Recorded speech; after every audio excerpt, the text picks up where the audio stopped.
Organissima, New York.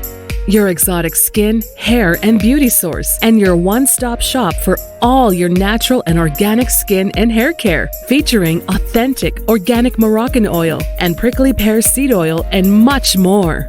Bringing you only the best, straight from the source and proudly produced in the USA. So what are you waiting for? Shop today at www.organissima.com. Organissima, New York. Your beauty is our duty.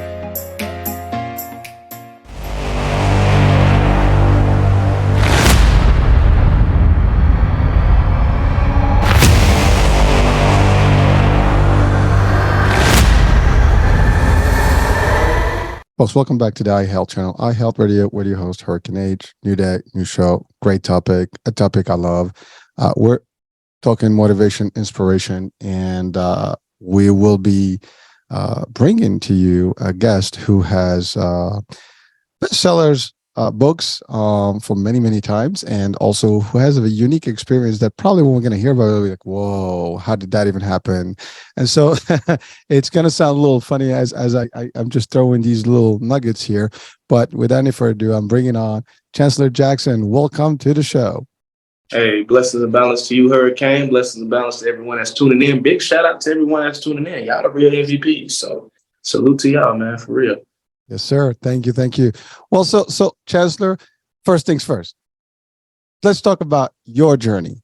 And then I think that's usually a good place to start, because that gives us the backdrop and the background on your life and what got you to today.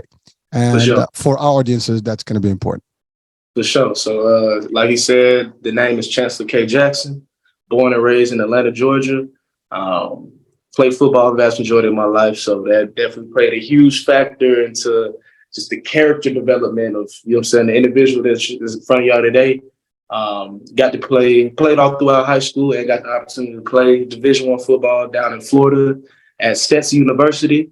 So it's a small private school, you know what I'm saying, in DeLand, Florida, where I obtained my bachelor's degree in communication and media studies. So what we're doing right now is right up my alley, for real. But ironically, after graduating from Stetson, I landed my first job teaching English to children in China. So that's how I ended up in China. I was working with kids as young as 3 years old, all the way up to 14. I entered China on October 10th, 2018. And then I was supposed to do a year. That's how long my contract was set for. But on April 4th, 2019, things took a turn. And I was arrested and served 14 days in the Beijing penitentiary. Then once I was released, I was immediately deported from the country, came back to America, and I was back at square one all over again.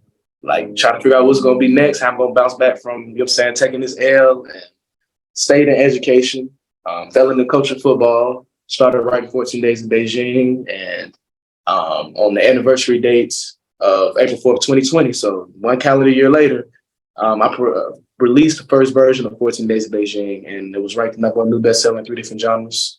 And then from there on, it's just, man, it's been a journey for real. Like, I had some momentum, just taking something and putting it out to the universe, and it got a great response. And from there on, it's just, let me just keep this foot on the gas, published 2 more books, started my own publishing company, which all my books are published through. I have a service right now, coaching aspiring authors. So anybody out there that has an idea or a concept for a story, but aren't sure how to go about putting it on paper, I can help you with that. Or say you've written the whole book, but don't know how to go about publishing. I can walk you through that process as well, or both of them if need be. Also, got a car rental service, so I rent cars out. Yeah, man. So I'm just running a couple marathons trying to get established. That's it now. Wow, that's quite a bit. I mean, that was an intense, compact, 2 minutes. I love it, but there's a lot of stuff there, and we really want to just expand on all of that. But first things first. First of all, I love what you said about you were in football, and of course there's discipline there. There's a lot of stuff that goes into that. Went through education process. You got your bachelor's degree, but then you decide to go and explore the world. And I guess one way to do it is to teach English in other parts of the world. There's a lot of people that do that. Why China? Well, ironically, when I applied for the position, I just found it I was job searching on LinkedIn, I want to say. And I was going through the filters. And up until this point, I have been applying for mainly corporate positions. So sales, marketing, management, that whole nine. I'm talking about I'm landing interviews. They fly me out for these interviews, put me up in hotels, renting cars out for me, the whole nine. But I could not seem to land a position. And I went through this process for about 8 months straight. And they kept hitting me with the same BS excuse. Oh, you lack the experience, so we're going to go with somebody with a little bit more experience. But it's like, y'all knew that was the case when I submitted my resume. Now I got in front of y'all, the whole paradigm has shifted for some reason. I don't know what had happened, but for sure, whatever you say. I couldn't take it too personal. You know what I'm saying? I just knew I've been in this position before, just put myself out there, especially trying to find a college to play at. You know what I'm saying? I went through this phase, putting myself out there, getting told no 1,000 times before I finally got a yes. So I'm like, if you quit, you'll never be shit. So that's not an option. We got to keep our foot. You know what I'm saying? Let's reapproach the job search things. Clearly, corporate might not be for you, family. We've been at this for months. We done got close, but have yet to been able to seal the deal on anything. So what are you good at doing? Talking with people, working with people. That sounds like social work. So I just typed in social work in the search engine. Hit enter. Going through the filters, and I noticed a button in the filters that I never noticed before. And it said international. I was like, bro, why haven't I thought to look outside the U.S. for opportunities? Let's see what's going on in the crowd around the globe. And that's when I saw teach English to children in China. I'm like, oh man, that sounds lit. You know what I'm saying? China's always been a place of interest since I was a kid. In the introduction of my book, I flash back to a table conversation I'm having one Saturday morning at breakfast with the tribe. And my mom asked my brother and I, what's 3 places in the world y'all want to go? And I make sure that we go. Mind you, I'm like 7, 8 years old. I said, China. She's like, why China? Only logical reason I had at that young age. That's where everything is made. I want to go to the land where everything is made. You look at the back of any product, where it say made in China. We America, we supposed to be the big dog. We ain't got no product. China got all the products. So I'm like, I want to go to the land where everything is made. And it's like, man, that table conversation was not only a key example of manifestation, but a catalyst of change, a catalyst for what China would eventually do for me. So once I got hired, they gave me 3 options. They was like Beijing, Shanghai, which is another city in China, or Bali, Indonesia. Now, at that time, I had no clue. I had no knowledge about Indonesia. So I automatically X'd that off the list. As soon as I heard that, I'm like, I'm straight on that. I don't know nothing about none of that. So I chose Shanghai originally, but the demand for teachers wasn't as high in Shanghai as it was in Beijing. So the recruiter's like, all right, you go to Shanghai, but you got to pay for your own flight. If you choose Beijing, we'll pay for it. You should have said that from the beginning. Beijing it is. That would narrow it down, right? Oh, it's Beijing it is. So that's, you know what I'm saying? That's how that played out. And I ended up out there. Well, so thank you for sharing that. I mean, you put it in a nice little way, because you said something that's interesting. You were a young kid, and that was a destination that you had in mind. Now, you said it sounded funny, like everything is made in China. I want to go there wherever everything's made. But looking at it, hearing it from you now, you realize that you were a much younger person, and kids are kids, and they have different way of looking at the world, right? And that's how you actually perceive that country to be. And that literally, you're right. A lot of products that we have, components and everything. China is it's almost everywhere in terms of products and stuff. So, and it is a big country. I mean, it's one of the biggest countries, and you know what? It's an interesting culture, very ancient culture. But what you did is that a lot of people in the U.S. were not there to actually kind of explore the world the way you did it. And I'm not saying a lot of people, but few people would do that, and they are doing it, every year. I mean, there are a few folks that actually want to discover the world. They do these, trips and exchange students type of things, or they do, like to your point, side jobs, or startup jobs in different parts of the world, just whether it's for language purposes or just to visit new cultures, learn about other places. And also sometimes it's free travel because they pay for it, as you said. So it's not a bad deal. And but you did that, and that was good. But again, I want to address the part that you said, which is a big portion of today's world that we live in. You're not the first, and probably not the last, that graduated from college, and then tries to get into the corporate world. And the chances are you're probably going to have a high, difficult time to get in, because, by the way, this is not new. I mean, I'm much older, and this has always been the case. Oh, you have no experience. you need experience before we hire you. Well, how the hell am I going to get experience if I can't get hired in the first place? That's like that. Wow. But there is obviously there are tech, I mean, I've had some people to guide, this conversation about maybe getting internships and things like that, but you weren't in football, you weren't doing that. And here you go, you're ready and you're thinking stuff. And you said it. You go to these places, you don't even know why, after all these months of interviews, you're not landing a job. But the idea is almost seen it. Well, first of all, I'm not sure if there's any other reason that you probably can expand on. But the fact of the matter, it is a difficult task for almost everyone today. You finish college, one of the ideal things that you do if you're in college is that you have to have some sort of a side job where you're actually practicing whatever you're doing. So you're already in, even as an entry point, whatever it is. So you're not like zero experience and you're just like, here's my degree. I'm ready. I'm fresh. Because in the real world, they want somebody with experience. Now, some jobs do. If I had met you, you would be working with me, man. I mean, I'm in the insurance space. We take everybody and we want everybody. As long as you have personality and you love people, you're in. But that's the thing. Like, there are different ways to enter the business market. And listen, my best friend, we met actually at a job. And the reason we met is he had an accounting major. He never worked in accounting. Same thing happened to him. He was not able to get in because everybody's like, well, you need 2 years. And this was like 27 years ago. You need a degree, you need experience, 2 years minimum. I just got off college. Well, no, you can't. So he wound up doing sales with me, and that's how we met. but I can tell you, I mean, for audiences, sales is a good way. Now, again, sales is a big, industry, a big concept itself, and there's a lot of ways to get in. But the idea is that it's not easy for anyone watching, listening at that age, or just about, finishing college or planning to go in college and trying to plan their life after college. This is a good way to think about, discuss it with your parents, or if you're independent, have the discussion with yourself, but make sure you do this research, get into some business aspect of things, get to some corporate way, different ways. There's always entry points, whether it's customer service, like sales is usually a good place to start, and then you find your way. When you major, then you can move up the ladder within the corporations, or at least you have some time of expertise there.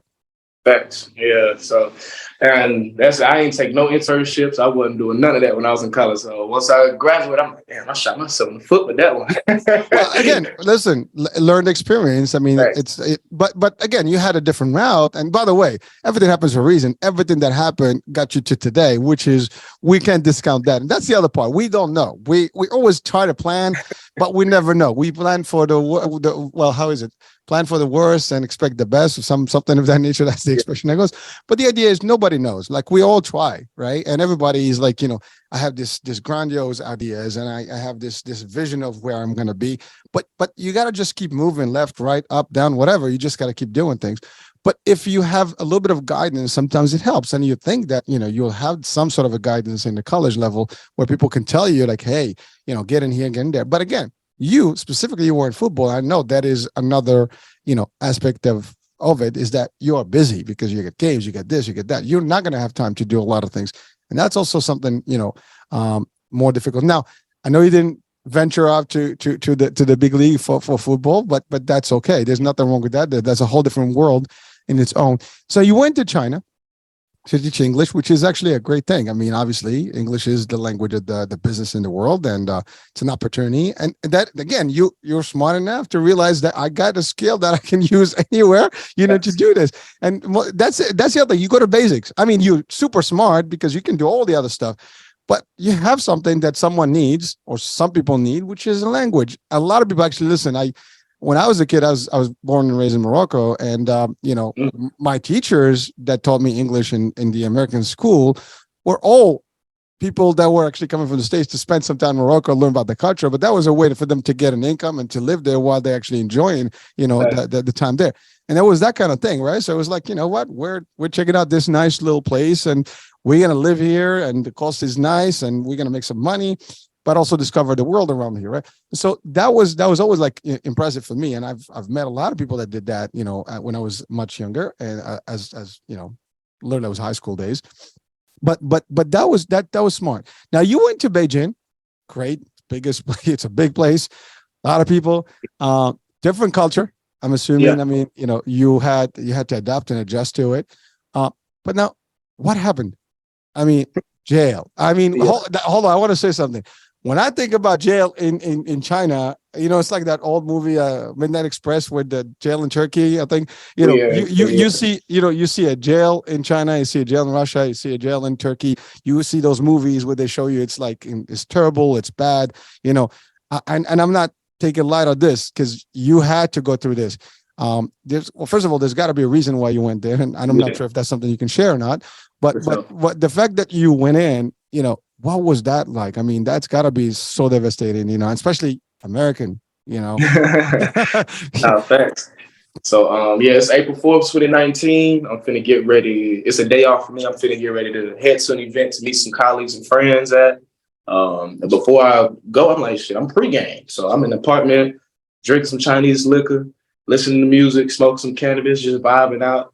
I finish, get dressed, make sure I got all my things before I walk out the door. And now I hear a knock. Guests aren't unfamiliar, so I'm just curious to see who it is. I look through the peephole, and there stood 3 officers from the Beijing police. Instantly, I'm spooked, sick to my stomach, like, oh shit, what they doing here? Scramble, put everything up, open the door. They walk in and question me about drugs, and I'm from Atlanta. And Atlanta is known as the city of finesse. You live by the finesse, you die by the finesse. So he asked me about drugs. I'm sitting there acting like I don't know what he's talking about, playing the straight fool. Try to divert the conversation, like my passport. You need to see my passport, bro, because you got me confused with somebody else. I'm gonna go grab a passport, the rest of my documentation. You know what I'm saying? Just trying to finesse the situation. So I go grab all my documentation. I give it to the officer to look at. He sits down, he looks over my documents. The other 2 officers, they're just, walking around the apartment, just scoping it out. Nothing too crazy though. Time passes. Another officer enters the apartment with something in his hand. They communicate to me that I need to pee into this cup. So it was a drug test right there on the spot. And right then and there, I was like, yeah, it's over with. I was like, it's over with. So do the drug test, fail the drug test, of course. By this time, it's like 8 officers in the apartment. One in particular speaks English fluently. He's questioned me about failing the drug test, where I get the weed from, if I had any more, when's the last time I smoked. You know what I'm saying? Blah, blah, blah, blah. Wow. And like I said earlier, you live by the finesse. You die by the finesse. So me and this officer, we just going back and forth. I'm shooting shit with him. Every question he poses, first thing that come to my mind, I'm just blurting out. I ain't really thinking about it, nothing. And it got to the point within the interrogation where I was catching myself in my own lie. So I knew for a fact he more than likely was catching me in the lie. But you live by the finesse, you die by the finesse. So I'm just steady going back and forth, just hanging on to the hope that I can just, finesse the situation. And once the officer realized I wasn't gonna give him anything that he could work with, the charades up, man. We caught red-handed. We know you got more. I'm like, all right, bet. I die by the finesse this time. Damn, it's all good. I live to finesse another day. Now I gotta hold myself accountable. So I fess up to it. They confiscate everything, throw the cuffs on me, escort me out the building, set me down in the police van. And now I'm just in disbelief as in regards to just like, what the fuck what just happened? Like, what is going on? This is really happening. And nobody knows this is happening. I have no clue what's going to take place. But sit tight. In due time, you know what I'm saying? We're going to find out. So we get to one precinct. We're there briefly, like 20, 30 minutes. Then we get back in the van. I'm like, okay, I don't know where we're going. We riding. We had another precinct. This one's a little bit bigger. Has holding cells, so they throw me in one of the holding cells, about 8 other Chinese dudes. So I'm just sitting there, just reflecting. A few minutes pass, they come grab me and walk me to the basement of the precinct. And we into this white room, and in this white room is this all metal chair that looks like an electric chair. They walk over to the chair and they open it and they looking at me. I'm looking at them. I look at the chair, look back at them. Look at the chair again. Look back at him like, you want me to sit there? Y'all for real? And they just staring at me with a blank face. So I sat my ass down. Everything like my shins, thighs, waist, chest, and arms all in one place. Only part of my body I couldn't move was my head. So I did my whole interrogation locked up like this here. But by this time, that gave me plenty of time to come up with a good story to finesse their ass with. So I gave them my fabricated story. I'm assuming they bought it because they brought the transcription over for me to look over. Mind you, it's all written in Mandarin, so I have no clue what this thing says. But they say to sign it, I sign it. Say thumbprint it, I thumbprint it, and they release me from the chair. So I'm like, all right, cool. We get out the chair, go back upstairs, mugshot, handprint, and they throw me back in the holding cell. And now I'm just sitting there reflecting on the entire day, from what took place at the apartment, what I could have did better, to the interrogation itself, what I could have said better. Just come up just different scenarios. Like, man, you know what I'm saying? I could have did this. I could have did this. I could have said that. Man, oh man, this would have been good. But regardless, with me feeling, if I would have flushed, if I would have had the extra weed on me or not, with me failing that drug test, I was gonna end up in the same predicament.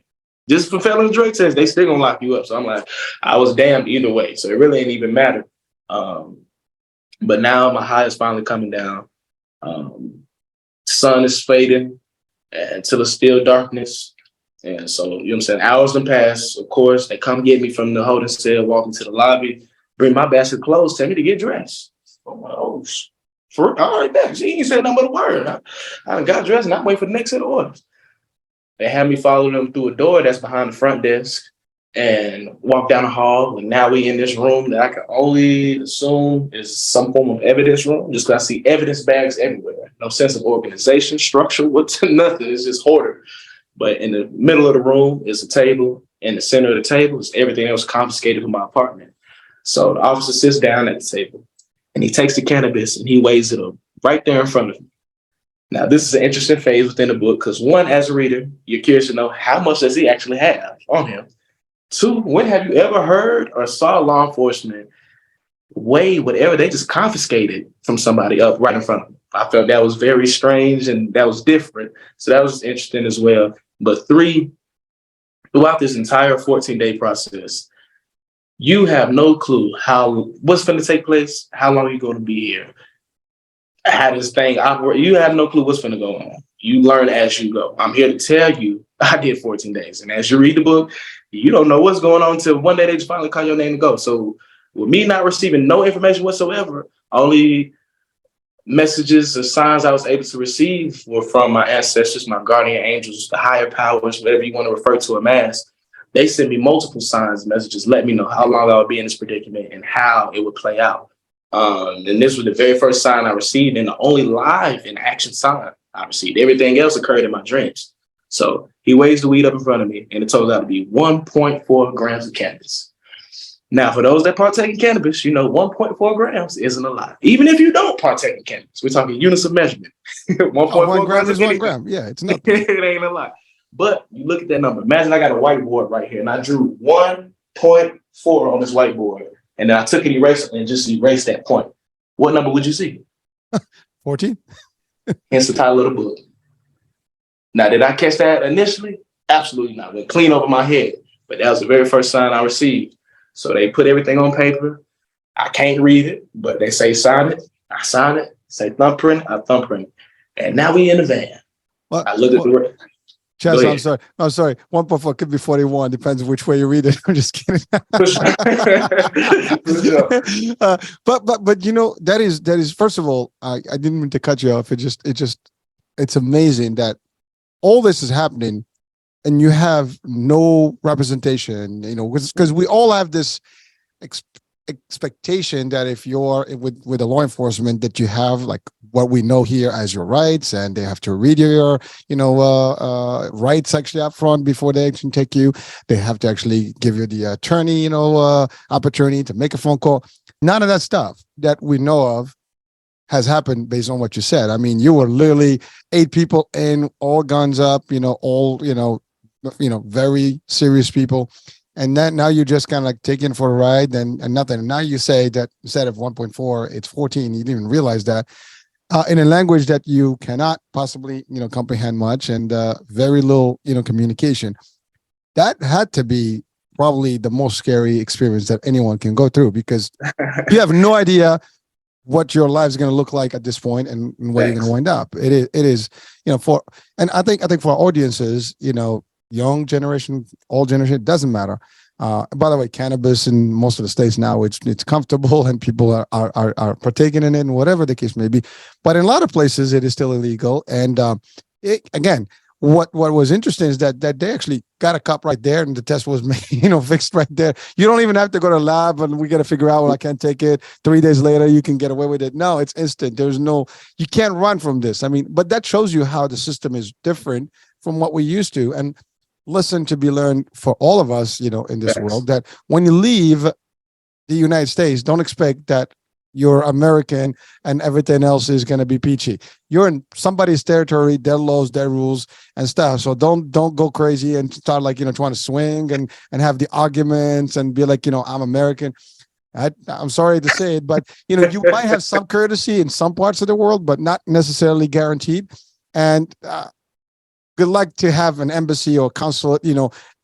Someone knows about you. It might take days, weeks, maybe before they even know that you actually been apprehended and things like that. So it is not that simple, folks. And so your story is just like boom. I mean, it's just a wake up call to anyone.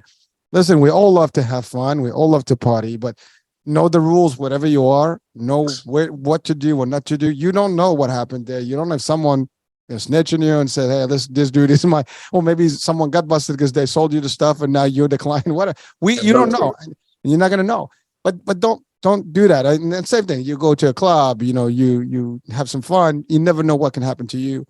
When you're in somebody's turf, understand, even here in the States, I mean, some states have different laws, right? You cannot just expect that just because you're in one state, everything's going to be the same in the other states. So imagine when you get out of the country, your protection and your rights are almost zero compared to what you're used to. So it's something to just lesson learn for all of us. And again, I mean, it had to be, you had to go through it, which is unfortunate, but at least thank you for taking that story. And really that's lesson learned, but not just for you. You took it to the world. I mean, you're sharing it with the world. So this way, and you take it on the road right now in podcasts and radio shows because you want other people to learn from it. I mean, you could literally just kept it to yourself. Nobody even knew about it. You come back for hours of vacation and that's it. I mean, really, no one had to know. I mean, literally, you could just say, Beijing was fantastic. I was at Club Med there, Club Fed. I don't know, but you had a good time and you came back. But that's not the case, right? You come back, you decide to do something, and you took advantage. You see, like you saw the good and the bad.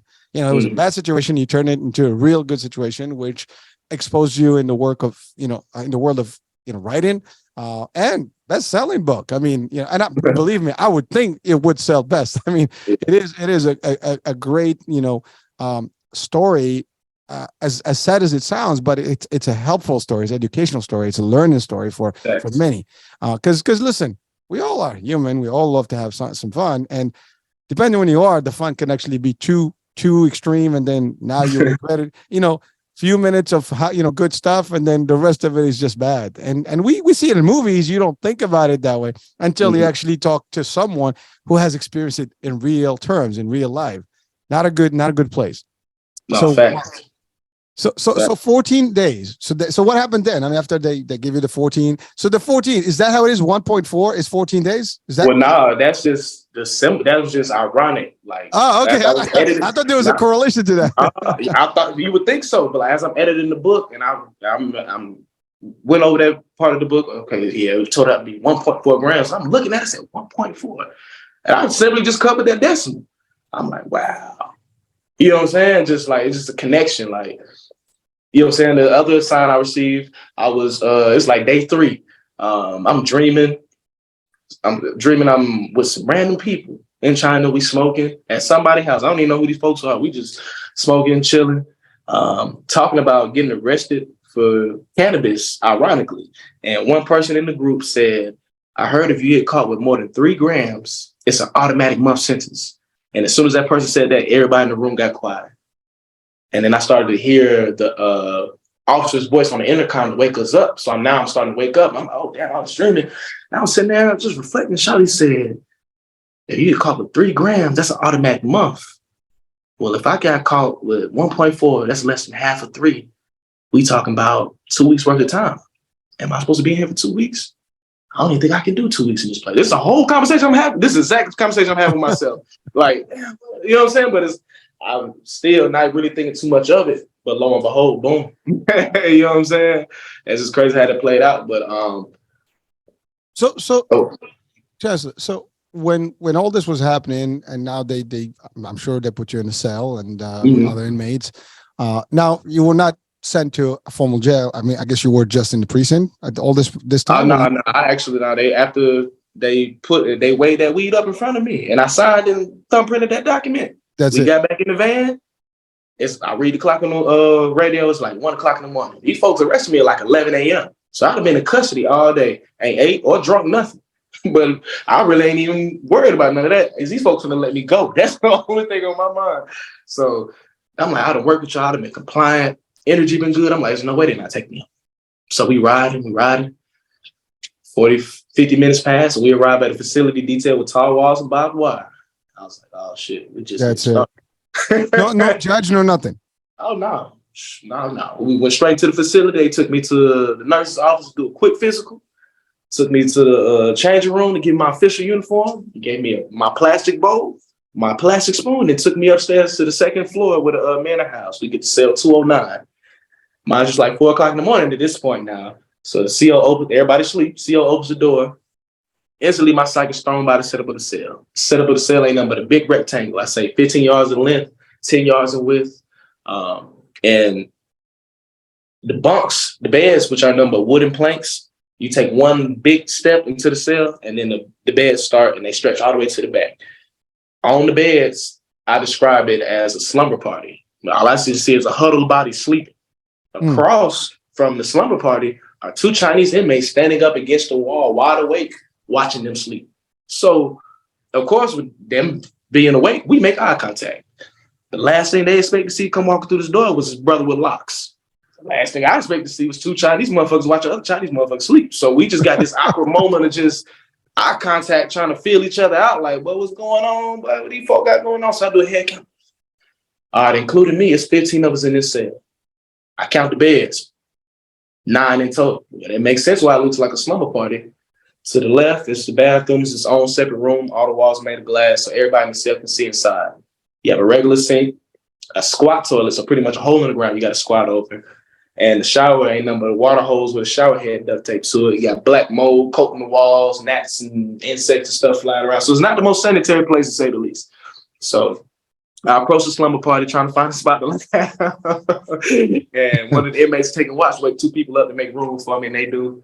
They had me set my bowl and my spoon in the cubbies. It's up underneath the beds. I just lay down between these 2 Chinese dudes with my hands on my chest like this here, and stand at the bright light on the ceiling. And that's when reality fully kicked in. Wow. Listen, I hear you laugh now, and I guarantee you at that point, I mean, you were, I don't know what you were feeling, but you said reality hits and it's not going to be a fun. And right at this point, you don't even know how long you're going to stay there. Exactly. I'm like, damn, boy, this is what I said to myself. All right, well, we in here now. We don't know how long we're going to be in here. Nobody knows we in here. We don't even know how this process works, how the jail operates, none of that. You know what I'm saying? You in this bit with 14 other Chinese men, none of which you can talk to. No English. It's not looking too good. I'm like, it's not looking too good, but hey, we have to hold ourselves accountable. We can't get upset or place blame on anybody for us being in this predicament but us. So with that being said, I'm gonna have to take this to the chin. We gotta take this to the chin. Now, moving forward, what needs to take place for, you know what I'm saying, to speed up this process so we can get up out of here? Well, people got to realize you're here first thing first, all right? So what needs to take place in order for that? Well, you were supposed to meet colleagues and friends at that event today, and you didn't show up. I'm sure they called you, and you ain't answered. Is that a red flag? Nah, not necessarily, but, you know what I'm saying, it's weird.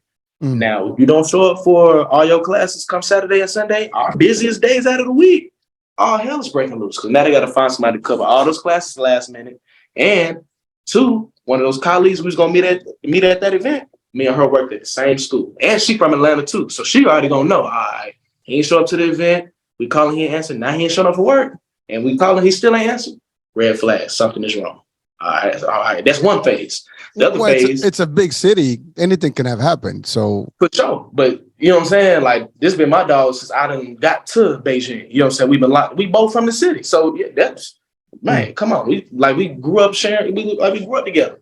So I'm already know, I'm like, boom, she gonna know something is up.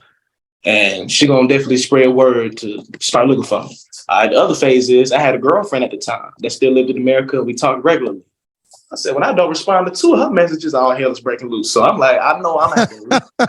You know what I'm saying? Where the hell are you? What's up? so now she's calling the cops. She's calling the feds. She's calling the Department of State. So it's Friday morning right now. I'm have to at least sit through the weekend before I become missing on people's radar. So come Monday, hopefully the search will begin for me then. Until then, we're going to take it step by step. You know what I'm saying? For sure. That's the whole conversation I'd have with myself. Pray to my ancestors for keep me safe and sound up until this point. Man, try to get some sleep. You know what I'm saying? For now. But yeah, locked up 24 hours a day, 7 days a week, 15 men to one cell, 9 wooden beds, 3 soups a day. And all I had was that 1 plastic bowl and that 1 plastic spoon. Nice. Talking about comparison. I mean, listen, no one wants to be in jail or an inmate anywhere, but that is true, being an inmate for real. I mean, there's no, I mean, that is like, I mean, the least, I mean, the next thing is really isolation. I mean, that's it. But really, you are in an overcrowded room and no language. Oh my God. I mean, dude, I bet you one night was like a century. Oh yeah, man. It's at first because I'm like, bro, okay, do we get rec time? When do we leave the cell? Like, I'm like, bro, I don't even know how this thing. I don't know how this thing even work, bro. This is not United States, dude. You know what I'm saying? I don't even know how this thing work, bro. I'm like, hopefully when we get rec time, because I remember seeing other foreigners, like while I was going through the, you know what I'm saying, processing. I'm like, okay, hopefully when we get rec time, I'll be able to tap in with some foreigners and I'll be able to get a feel for how this thing work talking to them.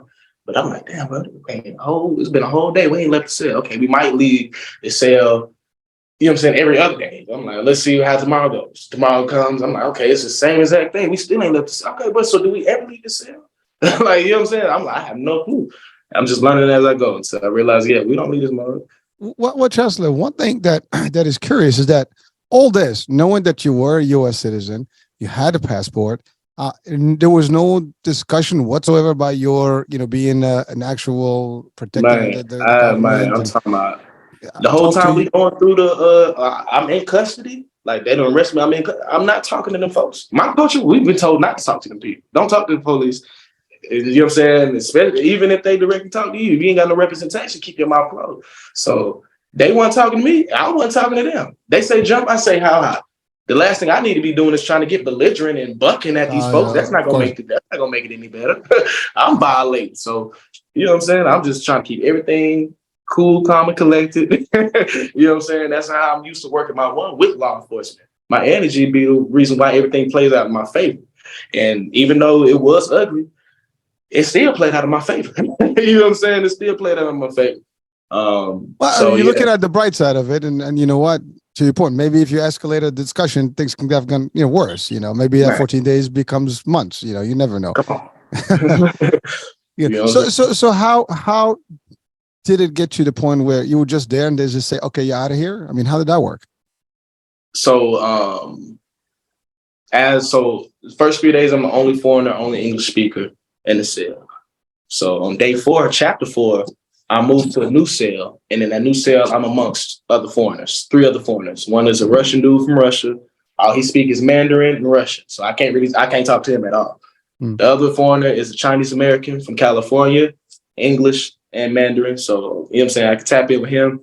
And the third foreigner was a Brazilian from Brazil, fluent in Portuguese, Mandarin, and English. So now I have people to talk to. It's a bright side of the story. Now this is when the whole story shifts now, because like, hey, we introduce some more characters. We got some people we can communicate with.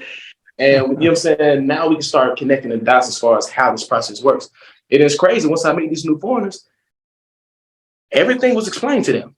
This whole process, what they're specifically locked up for, how much time they serve, and they know everything to the fullest extent. And they sit there ask me all these questions. I have no clue what to tell them. And they just blown away, like, they didn't tell you this, they ain't let you do this, they ain't. I'm like, but no, I'm just here. And they just, you know what I'm saying? They blown away too. I'm like, yeah, for sure. But that's what makes my story what it is. You know what I'm saying? But I learned how the jail operates, the rules of the jail, and how this process eventually works. Okay, we got to meet with the immigrant rule. Okay, for sure. Now, how long am I going to be here? Nobody. I just have no clue. Everybody else know they set time. I just don't. So I'm here to tell y'all. Therefore, as you read the book, but you don't know what's going on. You waking up every morning to hear some information, going to bed disappointed. Until one day they just, hey, come on. You like, me? For real? Mm. Damn. It's like that. That's it. Come on. Damn, for real? Now they came in, they just said, it's time's up and you're out. That's it. They said, come on. And I'm just in disbelief. Like, damn. So here's your clothes, is everything, and you're out of here. They took me took me back downstairs, you know what I'm saying, had me change my clothes, sign some more documents I couldn't read, and then took me straight to my apartment to pack up the rest of my stuff, and then straight to the airport where I was deported from the country. Wow. Where did they send you to the States or some other country? Oh yeah, I went back to America. Oh, straight up. Back to Atlanta. Wow. And then when you got here, how was that? I mean, it was a process still. It was an adjustment for sure, because like, man, I was submerged in Beijing. You know what I'm saying? Fully submerged. So it was, man, just adjusting back to the vibrations of Atlanta and America, driving and all that other stuff. And my money's still over there in China. You know what I'm saying? I done lost everything, spent it 2 weeks. You know what I'm saying? A girlfriend I had at the time, coming back to America, realized that's not a thing no more. So I was down bad when I got back. It was not pretty. No, but through the, like, when you got here in the customs, was there like you had to? But literally, if I didn't write, like you said, but if I didn't write this book, but nobody would know this happened. Nobody would know. Oh, dude, man, this is amazing. I mean, it's crazy. But you know, so what advice would you give to people about this particular experience? I mean, I think we alluded to some of it, but coming from you, like you who had been through this whole hellhole, I mean, if you want to call it that way, what advice will you take our young, crowd, or anybody for that matter? Just what would you tell them? Definitely, like we said earlier, before you take your ass to any other country, do your research. You know what I'm saying? Thorough research on the vibrations of that land, the rules, laws, culture, everything. Ideally, if you know somebody that lives there, that's going to be your best bet. Now you have a full tour guide. They know everything. You know what I'm saying? So now you're going to be in better hands versus you just out there winging it by yourself. So definitely do your research. If you know somebody, good. If you don't know nobody, make a friend for sure. And just, you know what I'm saying? Just follow the rules, of course. And if things do go left, man, stay calm, cool, and collected. During the fog of war, this is when the real leader thrives. And most people in that situation, when everything popped off, would have lost their mind and would have been a completely different scenario. So just staying even keel, staying level headed. You know what I'm saying? I learned that from football. So can't get too high, can't get too low. Thank you. And you know what I'm saying? Never let no hard time humble us. Take what you need to take away from the situation. You know what I'm saying? But don't let a negative situation turn you sour, bitter, you know what I'm saying, discourage you. You know what I'm saying? Don't let a negative effect on you like that. Well, thank you for that. Now, when did you decide to write the book? World. So I got back in April 2019. I didn't start writing the book until like July 2019, that summer. And that happened because I was with one of my friends. When I was locked up in Beijing Jail 6, I was like, all right, when I get out of here, I was like, I need to link up with my partner, so-and-so. I don't know. I just know once I link up with him, we're going to talk about it, we're going to powwow, and I know we're going to be able to come up with something, or we're going to be able to do something with this whole situation. I have no clue what it is, but I just know I need to link up with him. So I was kicking it with him, and he was like, hey, bro, you should write about experience. I was like, shh. Boy, that's a good ass idea. I don't even know where to start, but that's a great idea. He took it further. Took my phone, went to my notes, left me a 5-layer outline. And I just started filling in the outline. And when we doing that, I caught a flow. I wanted to tell the story. So I moved it from the notes on my phone to a Google Doc to type it up. 4 months later, the story was written, and then just spent an additional 6 months getting it ready for publishing. All right. Well, so I have a question, Chancellor. You were almost out of the grid for 2 weeks. No one knows about you. You were just completely disappeared basically, right? What was the reaction of your folks out here? I mean, your friends. I mean, did I think you were no longer in this world? I mean, you just kind of cut off communication, zero communication, knowing that you're in a very far place. What was that reaction when you just showed up? Hey, I'm back. So definitely a lot. I didn't even tell a lot of people when I embarked on the journey. You know what I'm saying? I kept it really to myself. I told select few here and there, but aside from that, a lot of people didn't even know I was out there. And then for those that did know I was out there, man, with the time difference, 12, 13-hour time difference. So it's like communication, it barely exists then. When I got back, these folks thought it had been a whole year. Like, damn, what's been a year that fast, boy? They flew by. People had no people got lives. You know what I'm saying? Y'all won't believe until I'm sitting there telling them what took place these last 2 weeks. Oh man, that's when the whole paradigm shift. Then energy shift, they body language changed and everything. I'm like, okay, yeah, for sure. But just with me telling that story verbally and seeing how it was affecting, I was like, oh, yeah, I got something in my hands. I don't know how I'm gonna go about sharing this story with the masses, but I got something for sure. So when Cubs like, hey, you should write a book, I'm like, oh yeah, this is it right here. For sure. Well, so Chancellor, that was your first book. Now you went on and wrote a couple books, if I'm not mistaken, additional couple books, right?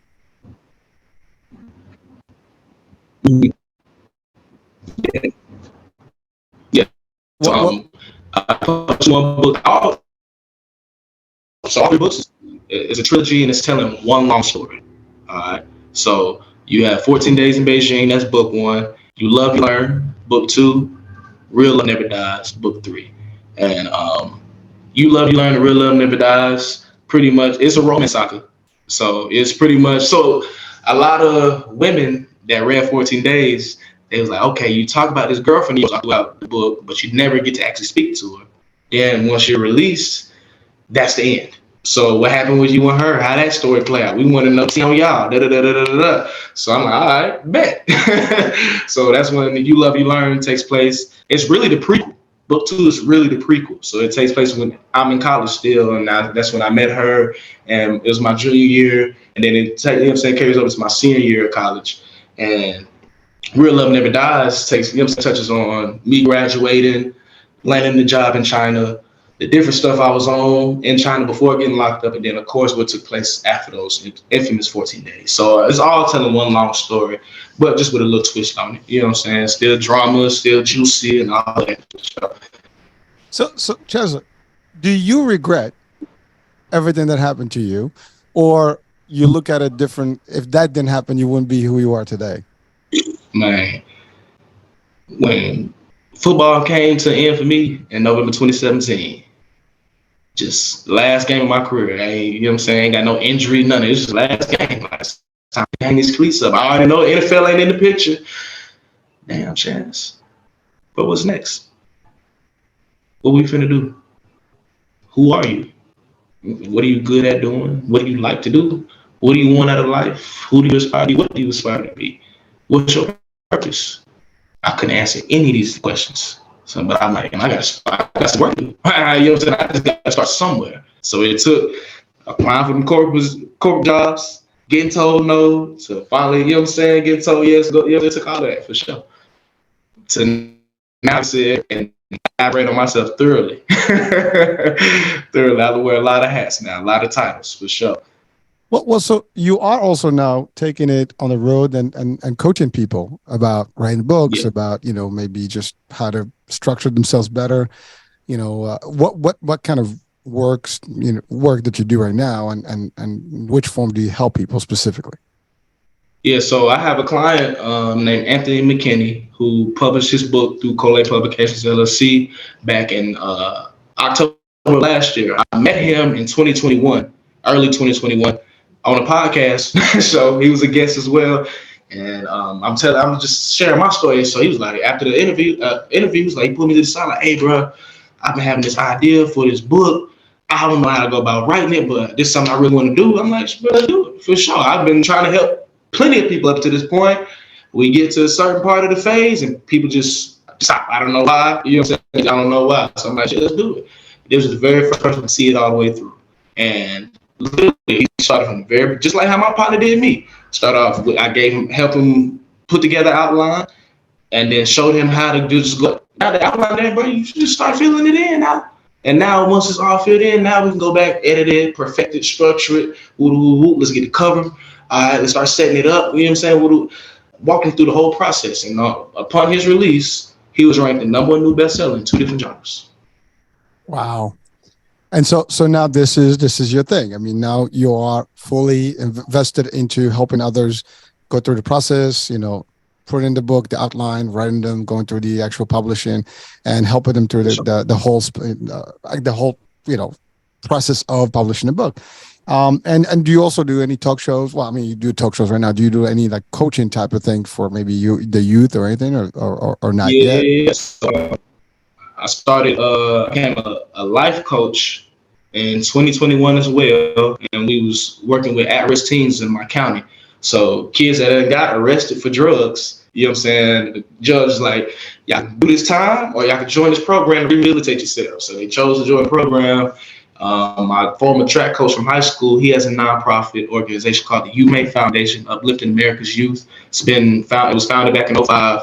So he partnered with this other organization that those kids was a part of, the program those kids was a part of. We partnered together, and we used 14 Days in Beijing as a part of our lessons to our life skills from. So we just read a chapter, and then I had discussion points for us to discuss at the end of the chapter. And we've been starting 2021, working with kids, all different types of backgrounds, all different ages, you know what I'm saying? And it's been lit, you know what I'm saying? I never thought I'd be doing anything. You can tell me I'll be doing anything I'm doing right now, but you know what I'm saying? That's been a vibe. And then of course just coaching football, that's definitely life skills and stuff. And majority of my players on Instagram, they see everything I got going on. You know what I'm saying? And I'm like a big brother, big cousin to them for real. So what's next, Chancellor, for you? Man, we're going to keep running these marathons, man. We're going to keep building, you know what I'm saying, building on top of this foundation. Corlett Publications, LLC will be a household publishing company in the future. Rest assured that. We're going to get some more authors up underneath our book. I'm going to continue to grow this car rental service I got 3 cars on the fleet right now. So keep running that marathon. Going to expand to Airbnbs, and rental properties. What else? Going to keep, teaching. I don't see myself in those fields, at least teaching curriculum, you know what I'm saying? Now, as far as life skills and other endeavors, for sure, I definitely see myself doing that. Public speaking, I see myself doing a lot of public speaking events, TED Talks and stuff like that. Definitely just want to continue to travel, host retreats, you know what I'm saying? All that for sure. So just continue to run these marathons. I want to turn all these books into movies. You know what I'm saying? Sure, some type of film. And I think that'll be lit. Animes, it don't even matter. I want it on the big screen for sure. So yeah, man, just continue to run these laps, and continue to build on everything I done already laid down. All right. Well, listen, that's a lot of stuff, and we're coming to the end of the show right now. But where can people get the book? Amazon, I'm assuming, Barnes & Nobles, that kind of thing. Yeah, so available on Amazon as well as my website, chancellorkjackson.com. For my non-readers out there, you can listen to the audiobook for 14 Days in Beijing. It is available on YouTube, SoundCloud, Spotify, Anchor, and Apple Podcasts. And I'm narrating it. It's a vibe. So definitely get your popcorn ready for that. Y'all want to find me? I'm on every social media platform except TikTok. You ain't going to find me on there, but you find me on everything else. Just Google Chancellor K. Jackson. You'll find other interviews I've done, my website, any aspiring authors out there. Tap in with your boy. You know what I'm saying? Go to my website. We can sign up for a free consultation. We can tap in, see we're a great fit for each other. We can make this thing happen. No cap. No cap. Excellent. So what advice would you give our audiences before we part today? For sure. I want to leave y'all with this message, and it's from Nipsey Hussle. For y'all that don't know who Nipsey Hussle was a mogul, philanthropist, philosopher, serial entrepreneur, well known for his music and his clothing line. And the message goes, long-winded, running through this life like it was mine. Never settling, but setting every goal high. 1,000 burpees on path to my own self-destruction or success. But what is a mistake without the lesson? You see, the best teacher in life is your own experience. And none of us know who we are until we fail. They say every person is defined by their reaction to any given situation. Well, who would you want to define you? Someone else or yourself? Whatever you choose to do, homie, give your heart to it. Stay strong. Wow, that's pretty deep, man. Thank you so much for that. That's I think that's a lot of juice, a lot of mojo, a lot of motivation right there for people, and it's spoken truly and gratefully by you. And listen, dude, I mean, I know you've gone through some tough time and a real unfortunate circumstances and situation, but again, you made the best out of it, and it's really given you a whole different. This is the part where sometimes we don't know a bad thing can happen only to catapult us to the right direction and to the better things. But we don't know that. You never know that, right? And we try to avoid things, but you never know. Things happen for a reason. And yes, at the time they sound like the world is collapsing on you. It's the end of the line.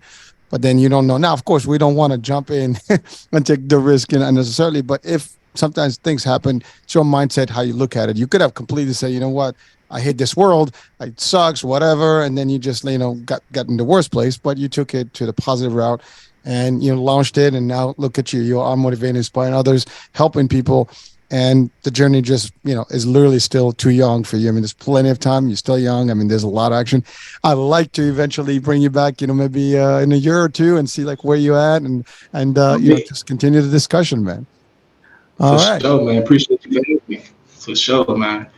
No, thank you so much, Chancellor. Yeah, I appreciate the time. I appreciate I have to say, not everybody is willing to talk about some of the personal stuff, but you took it on the larger scale, and you know what? You didn't keep it for yourself, and that's actually admirable and respectable. So I respect you for that, man.